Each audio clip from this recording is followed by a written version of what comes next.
Okay, so welcome back to Just the Essentials, Yeah, Season 1, Episode 2. that's right. Episode 2. I'm Hey, glad to be back. Travis. How That's are right. you? How are you today, Steven? Yeah, Wait, pretty is it Steve or Steven? technically Steven, Okay. but I go by Steve, as you know. Yeah. I relocated, I made a few changes since the last Okay. call. I Yes. got a more solid chair, so I won't Yeah, I be like it. moving around. I moved my office a little bit closer to the sun, Okay. so there's a little bit of light there. Yeah, I Um, really like the setup. It seems more natural, and it feels like I'm naturally speaking to you, and it feels like I'm right there with you. yeah, I feel that way too. Well, good. Um, Well, I'm so glad to. Travis, Yeah. so how do you think our last episode went, which is the first episode? I thought it was really informative. I thought it was. Um, yeah, I just thought that the information that we put out there was something that people needed to hear. That we understand that times are anything but normal right now, and it's all about adaptation. How well are you able to adapt to what's going on? And while neither one of us are doing it perfectly, it's about those things that are working and building momentum from them. And I really like the part that you were talking about how much you love what you do, and making sure your caregivers know that and feel the love by the deliveries and stuff like that you're doing. So yeah, I thought that stuff was really good. Thanks for asking. Yeah, Yeah. yeah, I think so too. I think for me, my main takeaway was the correlation Excuse of me. our passion and love for home care Yeah. is the equivalent of the bad guys from Home Alone felt Yes, about robbing the McAllisters. that's right. I thought that was an important illustration also.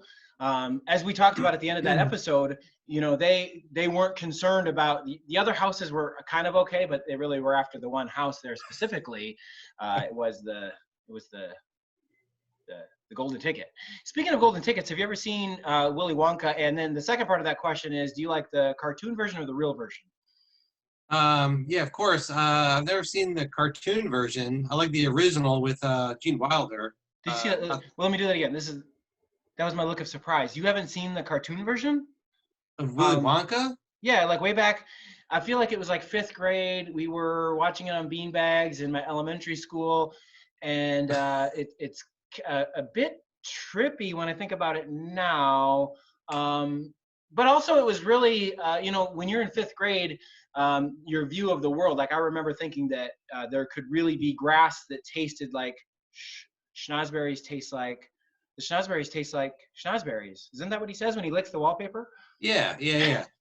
I don't know. That cartoon I think might have only been aired in the Iowa, South Dakota area. I don't think You Jersey know was what? I'm gonna make privy. sure that I'm not making stuff up here. Willy Wonka cartoon. Let's only take a second.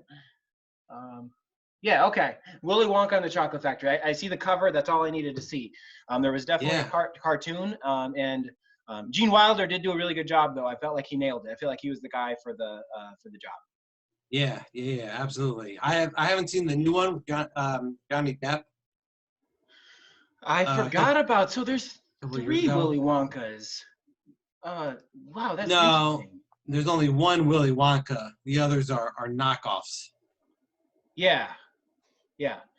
Isn't it, there is, I think about home care for a second there. Grandpa Joe and Josephine and the other old people, like they were in their bed all the time. Don't you think that they could have benefited from a caregiver? Oh, absolutely. I mean, there's four of them. There was four of them. So two thoughts. I think I might be dreaming about this cartoon thing. Maybe I'm thinking of the first one. Anyway, we'll visit that maybe another episode, but let's talk more about this home care thing. How do you think they would have benefited from home care? Well, the four of them. All right, so there's four of them together, and they're sleeping like And head to I toe. believe they were like kind of the head and then feet and then head and then feet, right? Am I remembering that Yeah, right? they were definitely head to toe. Uh-huh. I don't know if like the grandpa and the grandma were next to each other or across from each other. Yeah. I don't know whose feet I would want next to me, either my spouse or my. Who are they? Who are they? In-laws? I believe, boy, we should have done some research before we started this, but I believe they were in-laws. Yes.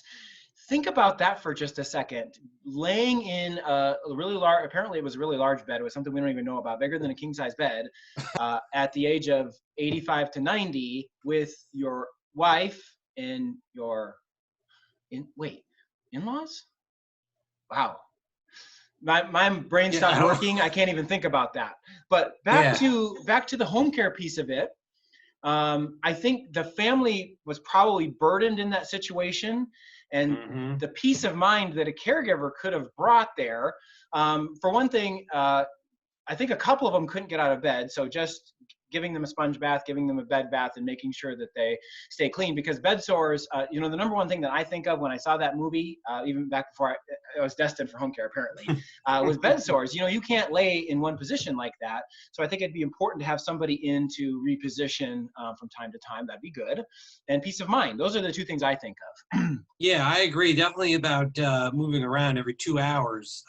But when it came to golden ticket time, man, it didn't take Grandpa Joe or whatever his name was any time at all to get up and start dancing and flipping around. Yeah, and I think there's something to be said there too. One of the keys that we're always, I don't want to say pushing, but advocating for here at Visiting Angel Sioux Falls is physical activity and just keeping active as much as you can. So I think while Grandpa Joe's story might have been a little bit far-fetched, I think, you know, the more we move, the better. And I think just the fact that he got up out of that bed reminded him that, hey, I actually do have some strength left. And I think having a caregiver there, now he won the golden ticket, but let's say he didn't win the golden ticket, having a caregiver there to walk him outside, up and down the hallway if he was in an assisted living facility, would really keep him feeling fresh and young. Yeah, absolutely. I agree. So in essence, in other words, um, what are you eating? I almost spit it out because it was so tasty. Have you ever had? I don't know if well, I don't know if I'll get in trouble for that or not. But have you ever had Kraft macaroni and cheese, the kind you put right in the microwave? Yeah, of course. It's so good and so simple. Um, and I was hungry, so I just had it ready to go. But thanks for asking. You know, Sure. that's And another thing. When you think about, and I don't know, did I steal your thunder? But when you think about those four in bed like that, family burdened, meal preparation would have been really helpful for them also. I Sorry, agree. I just agree. looking at you sometimes makes me laugh. But in all seriousness, we can't go back and help the Wonkas, but meal preparation's a key proponent of what we are able to do. And that nourishment and activity is what leads to aging in place well. Yeah. And I forgot my train of thought by now, but I do want to say thank you to Kraft for all your wonderful products. Yes, Kraft. We are. This is season 1, episode 2, so we're looking for some sponsorship. So if anybody from Kraft, Robert, you know, I always wondered, is Robert Kraft the same as the Kraft macaroni and cheese people? That might be dumb question of the day. I'm not sure. He's done some really good things with the Patriots organization, but I don't know if there's any correlation to. That's right. You don't like sports, do you? Yeah, not a big sports guy, so yeah, I don't know. Do you know who Robert Kraft is, though? Sure, sure. Everyone knows who Robert Kraft Yeah, it's kind is. of like knowing who Grandpa Joe is. You know what I mean? No, yeah, I don't know. You I don't don't know know who who he he is. is. No. Okay. On to the next. That's okay. You know, maybe one of our viewers can let us know if Kraft is the same. If that's the same Kraft, I don't know. Yeah. Let's move on though. I think Yeah. that was really good. Yeah, Um, yeah. So, tell one me what. topic. No, go ahead. Sorry, I don't want to cut you off. But it seemed like you had a thought there, so I thought I would interrupt. I do that really well. Yeah, yeah, it's okay. Yeah, the interruption lost my first train of thought. So this kind of came up the other day about home care versus hiring private duty, Mm, meaning that awesome topic. for those who don't know, hiring private duty means that you're going to hire someone off the streets or a relative or a friend of a friend who's going to Yes. come in and take care of you or a loved one as opposed Yes. to going through an agency. Yes. So Travis, what are your thoughts on that idea, private duty versus using an agency such as Visiting Angels? Well, I'm glad you asked that question. That's an awesome question, and we see that a lot here in our market. And there's a lot of reasons why you want to use an agency when you're talking about caring for your loved one.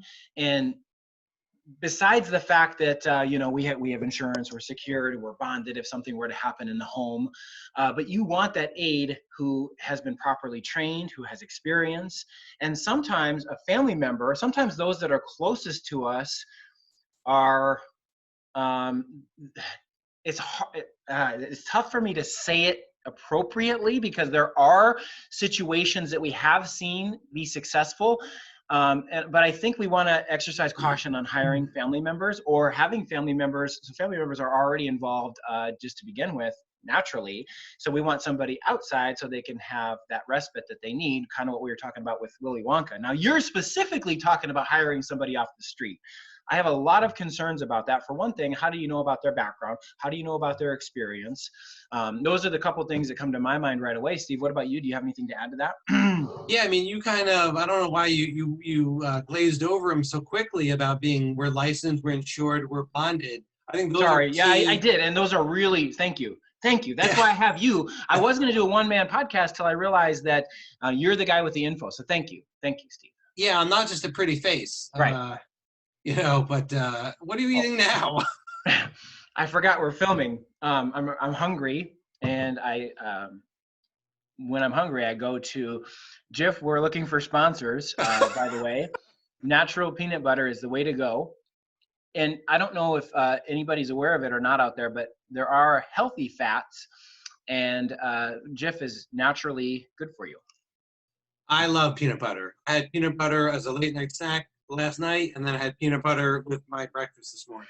Oh, by the way, a couple things come to mind. My wife, when she's gonna watch this, she's our biggest fan so far, and she's gonna be upset that I brought this entire jar with me to Visiting Angels. So Jessica, I just want to let you know that I'm really sorry about that. I should have learned. You think after 10 years I would know, but also, I just started this jar. Well, I started this jar just yesterday, and I'm about a third of the way into it. So I also like peanut butter. Yeah, peanut butter goes down easy. Really easy, and it's really tasty. Yeah, but sorry, I cut you off there. Go back to your secured and bonded. It's really good. Yeah, so like you glazed over it like it was nothing. But being licensed, insured, and bonded, in addition to the other topics you talked about, I mean, that's crucial because in the, God forbid, in the unlikely event if something happens, you think that, okay, your relative or your friend of a friend is not going to sue you. Right. But they could say that, and God forbid something happens and they get injured on the job. They're not insured. They don't have workers' compensation or anything like that to protect them. So then all of a sudden they can easily sue you. Plus, to your point, you don't know their background, even if like it's it's a relative or friend of a friend, in terms of his or her, experience. Yep. The trust factor, like you mentioned, we do background checks. In New Jersey, for those who don't know, one needs to be certified as a home health aide, and the state runs its own background check, including fingerprinting. So I know all states take this kind of stuff seriously, but Jersey has got a lot of rules and regulations to protect New Jerseyans. So is that proper? Is it New Jerseyans? Is that how you say that? I think so. New Jerseyans. We say South Dakotans, and we're really close to Iowa, and Iowa's Iowegians. So yeah, that would make sense. That it would be New Jerseyans. So, but yeah, you really hit on the nuts and bolts there. Families are really leaving themselves leaving themselves open to way too much risk when hiring somebody off the street. So here's the deal: our services cost a lot more than hiring somebody off the street would, and I think that's the draw for people. They're going to save a buck up front, but may end up paying more on the back end. And I mean, that could be a commercial right there. Visiting Angels, we save you money on the back end, because it is concerning the number of situations that we hear. The last couple of months with the coronavirus and stuff, not as much, but once a week at least, we're hearing something about. They'll call us and they'll say, well, we have a nurse that lives 3 houses down that said she can come over. And what are you going to do if she doesn't show up? At least with Visiting Angels, you have an organization there that's promising a caregiver there, not Susie 3 houses down that says, I'm a nurse and I've got all the time in the world to come over from 7 to 9 and take care of mom or dad. That it's just not the same skin in the game as hiring an agency. That's a great point. That if they get sick or need to go on vacation or emergency, something always comes up. We all know that. But agency like ours, we've got so many caregivers and so many moving pieces that we can fill if someone, if a caregiver calls out sick, we can backfill those shifts Yep. if the family wants that. Yeah, that's right. So how do you protect your agency? How do you protect your clients against just that? Somebody maybe no-showing, or what do you do if a caregiver's sick, especially right now? Is there things that your agency does to ensure that won't, I mean, we can't be perfect, but at least ensure that there's a plan in place? In terms of like what you do if a caregiver calls out? Doesn't show up or calls out, yeah. And my mom, not like my real mom, but like my figuratively speaking mom, needs care, and I need somebody there because she lives at my house and I've got to go to work. And if I can't work, then I don't have a paycheck, and then we're going to get, it just gets ugly from there. So how do I know that your caregiver, and this goes both ways because my agency is the same way, but I'm going to put you on the spot. How do I know that you're going to have a caregiver there for my mom, my figuratively speaking mom? Yeah. So here, I'm going to be a little bit vulnerable here. So when I first started in 2015, I had a little bit of home care experience with another company. Before that, a lot of retail leadership experience. But when I first started, I was hiring pretty much almost anyone, any certified home health aide. You're speaking my language there. Yes. Yeah, and I learned the lesson because we experienced, call outs, for the first year or so, some no-call, no-shows, which is ends in termination. But knock on wood now, obviously we do have call outs, emergencies happen. We all have absolutely families and private lives. But our caregiving team now is the best that I've ever seen in the history of my experience visiting Angels. We have so few call outs. Again, knock on wood, we haven't had a no-call, no-show. I can't remember the last time. Yeah.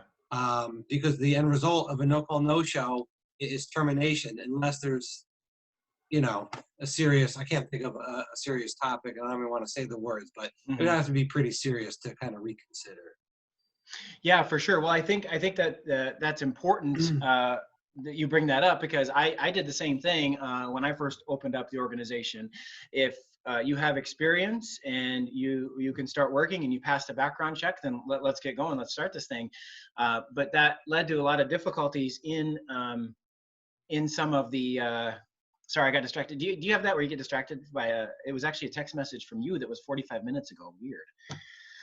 I thought I was up to date on my Verizon cell phone service. Do you have 5G out there in New Jersey? Is that a thing, 5G? I think so. I don't know. Our mayor's really passionate about it, and he's brought it to Sioux Falls, and he's told us several times there's only a few select cities, so I find it hard to believe that Brick, New Jersey would be one of those cities. He sold you, what's that phrase? He sold you the bridge. What's the old saying? We're like water under the bridge. No, like a salesman, like it sells you like a lot, not like a lie, but like stretches the truth a little bit. It's something to do with a bridge. Oh man, somebody maybe can help us out on that. I'm not 100% sure. Once it comes in my head, but. Good little tangent there. But home care is not like, well, it is like other jobs. You want to be passionate about what you do, but caregiving is not for everybody. So in addition to what you said, when we started taking the time to make sure that we have the right fit in our caregiver positions and people that were had the will and the skill to go out and provide that world-class, top-notch care that we expect from our caregivers, it really did change. And the no-call, no-shows completely dropped. Well, not completely. Again, we're not perfect. I'd like to say we're perfect with no-call, no-shows, but things do come up and caregivers get ill. And the other important thing that I was going to mention, when I do that, that means I got something really good to say. But we don't want your client, your loved ones, our clients, susceptible to illnesses. So we do err on the side of caution, especially, I'm not even talking coronavirus. I'm talking prior to that, if they've got a little bit of a fever or any symptoms, if they've got symptoms, we would err on the side of caution to sending them to work.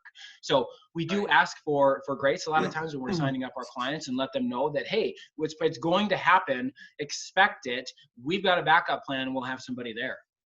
Yeah, absolutely. So, yeah, I mean, it's all about hiring the best of the best. I think that you and I are on the same page in terms of we take so much pride in not only who we have on our teams, but who we place in people's homes. It's Yes. you and I and our teams are kind of like playing Cupid, and we're playing matchmaker because we want to match, the client with the perfect caregiver, not just on needs, but personality. Mm-hmm. It's so crucial to match both of those, among other things. It really is. It's so great that you brought that up. I promise all of our viewers out there, all 7 of you, that Steve and I have not rehearsed these questions. We've probably talked about them in passing, but I've said that so many times before that it's a lot of a matchmaking service. Also, we want to get the right skills and the right personality, and sometimes personality almost is more important than the other pieces of it, because the skill, we can train the skill, but we can't train the personality piece of it, and the caring heart and the compassion. I had another thought that I was going to add in there, but it just escaped me. I think it was the grin that you had on your face that just kind of took it away from me. But it is really, oh, I know what I was going to say. If we have a caregiver that just does a rock star job with client A, okay, right? You've been there before too. I can see by looking at your face that you know what I'm talking about. Client A just rocks it, and then client B calls, and client A or caregiver A is like, these 20 hours are great, but I'd really like 20 more.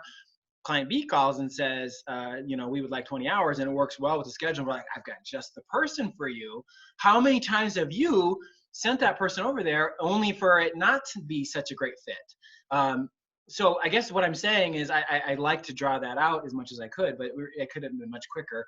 One caregiver works really well for one family may not work the best for another family, because each situation has its own unique needs and requirements, caregiving wise. Does that make sense?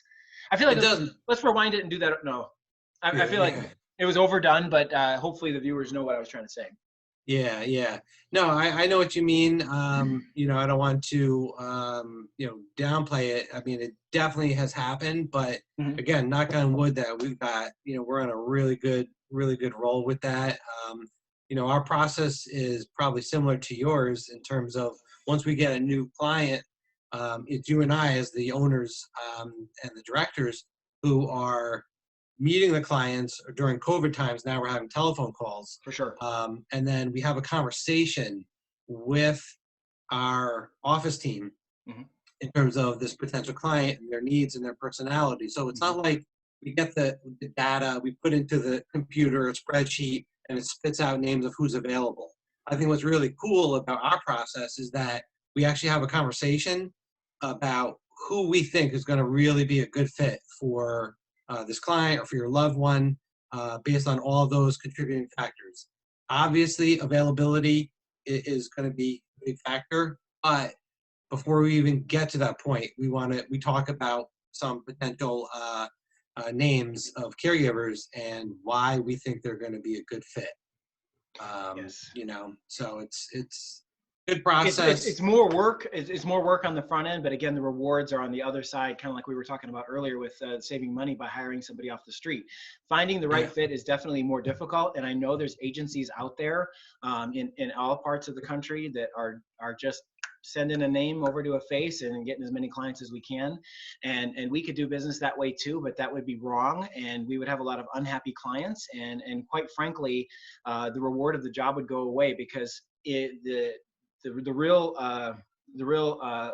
rewards from having a home care agency and being part of a home care agency is those stories that we talked about in episode 1, where the families call back and mention what an impact a particular caregiver made on their family. And that's only because sometimes it falls into place kind of on its own, but it's only because of the effort put in by the office staff to find that right fit. So.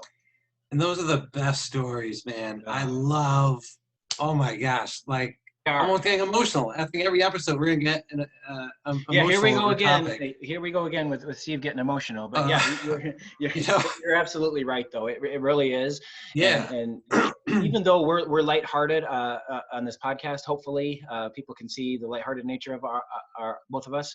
It is really serious what we do, and we take it very seriously and with a lot of pride that these families, our clients are letting us and our caregivers into their lives at a very intimate situation where either they're rehabbing from an injury or have an illness that's not going well, or whatever the case is, that they need some care. Yeah, agreed.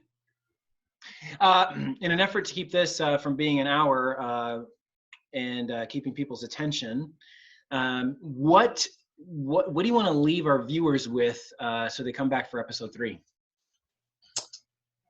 Well, are we at the time limit, or do you want to keep going a little bit longer? What's the time? I have no idea. Zoom doesn't tell you. So if this is really long, it's Steve's in New Jersey's fault. I thought it'd be like a timer somewhere on your screen. No. I think we're getting up there to the point where we might be losing people, and we want to keep all 7 of you. We are going to be sponsored by Jif and Kraft the next episode, so we'll have a little bit more sponsorship money. So did you shake me off, like, to stop doing that? Sorry. Yeah, no, I was into it. I'm into it. You're into it, okay. Yeah. I think my leave best... the viewers with something to come back for episode 3 for. I'm already excited about episode 3. Yeah, absolutely. Me too. I think my best piece of advice, I'm going to offer my best piece of advice. All right, here we go. Right now, this is not just related to COVID. It's related to everything. It's a valuable lesson I learned from one of my many mentors throughout my career. Okay, here it is. You ready? I'm ready. Okay. Have fun. Have fun. Man, I'm so glad that you said that. And that, yeah, everybody out there, remember, life is short. We only got one chance at this, and have some fun while you're doing it, right? See, is that right to say? I had this other quote. It's kind of along the lines of the same thing you're talking about. I posted it on the Visiting Angels Instagram, which, by the way, if you ain't a follower of our Instagram page, get on there. Visiting Angels Sioux Falls on the gram. We're up to date with the latest social media. Do you have an Instagram page? I don't know. Good question. Yeah, that's a opportunity for you. Anyway, It says, don't get so busy chasing the pot of gold at the end of the rainbow that you ignore the colors of the rainbow. Nice. I feel like I might have screwed it up, but hopefully you get the idea that enjoy the ride, have a little fun along the way, right? That's right. Until next time, my friends, episode 3, we'll be back. Are we gonna do this again, Steve? Episode 3? Absolutely. Yep. Okay. I'm in. All right. Everybody stay safe out there, stay healthy. We love y'all, South Dakotans, Iowegians, and New Jerseyans. Do you service any other states? No. Wait, would I have gotten you in trouble if you would have answered yes? Good thing you answered it right, because you really don't, because you're not near any borders, and there's a lot of people out there and a lot of other agencies. So New Jerseyans, South Dakota, and Iowa. We'll see you next time, everybody. Goodbye. All right, have fun.